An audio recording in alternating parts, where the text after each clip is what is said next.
গিন্নি কই গো, তোমার হলো? বেলা যে গড়িয়ে গেল, খেতে দেবে কখন শুনি? এই তো হয়ে গেল প্রায়, আসছি, একটু সবুর করো। এই গিন্নিটাকে নিয়ে আর পারি না, কোনোদিন সময় মতো একটু রান্না করে দেবে না।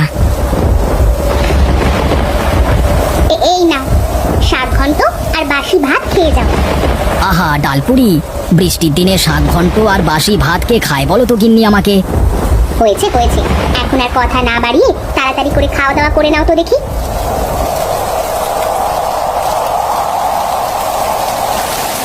আহ গিন্নি, জীবনটা একেবারে অতিষ্ঠ হয়ে গেল গো, এই রোজ একই খাবার খেতে খেতে।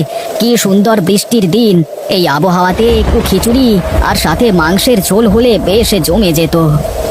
আহারে, খুব খেতে ইচ্ছে করছে বলো, ঘরে তো ডালটাও নেই, থাকলে অন্তত খিচুড়ি করে দিতাম তোমাকে। বাজারে গিয়ে দেখো কোনো ব্যবস্থা করতে পারো কিনা।